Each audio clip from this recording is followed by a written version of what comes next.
വയനാട് കൽപ്പറ്റയിൽ വസ്ത്രവ്യാപാര സ്ഥാപനത്തിലെ ജീവനക്കാരിക്ക് കുത്തേറ്റു. പൊഴുതന സ്വദേശി നുസ്രത്തിനാണ് കുത്തേറ്റത്. പഴയ വൈത്തിരി സ്വദേശിയായ 19-കാരിയെ പോലീസ് കസ്റ്റഡിയിലെടുത്തിട്ടുണ്ട്.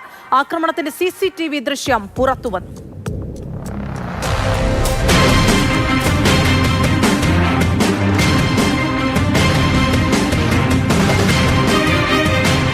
കൽപ്പറ്റ നഗരമധ്യത്തിലെ വസ്ത്രവ്യാപാരശാലയിൽ പകൽ സമയത്താണ് ഈ നടക്കുന്ന സംഭവം ഉണ്ടായത്.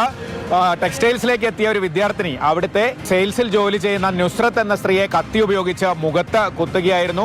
45 വയസ്സുള്ള നുസ്രത്തിനാണ് കുത്തേറ്റത്. ഇവര് കൽപ്പറ്റ ജനറൽ ആശുപത്രിയിൽ ചികിത്സ തേടി. മുഖത്ത് 2 തുന്നലുകളുണ്ട്. തിരക്കുള്ള സമയത്ത് ഒരു യുവാവിനോടൊപ്പം കടയിലെത്തിയ യുവതി ഇവരുമായി വാക്കുതർക്കത്തിൽ ഏർപ്പെടുകയും കത്തി ഉപയോഗിച്ച് കുത്തുകയുമായിരുന്നു.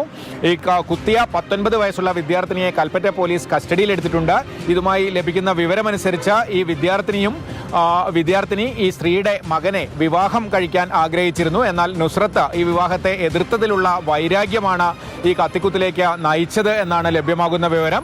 എന്തായാലും കസ്റ്റഡിയിലായ യുവതി ഇപ്പോഴും പോലീസ് ചോദ്യം ചെയ്തുകൊണ്ടിരിക്കുകയാണ്. ഒരുപാട് തിരക്കുള്ള സമയത്താണ് ടെക്സ്റ്റൈൽസിൽ ഇത്തരത്തിലൊരു സംഭവം നടന്നത്. അവിടെ ഉണ്ടായിരുന്ന ആളുകളൊക്കെ തന്നെ പെട്ടെന്ന് ആശങ്കയിലാവുകയും ചെയ്തു. എന്തായാലും കൽപ്പറ്റ പോലീസ് സ്ഥലത്തെത്തി വളരെ പെട്ടെന്ന് തന്നെ ഈ വിദ്യാർത്ഥിനിയെ കസ്റ്റഡിയിലെടുത്തു.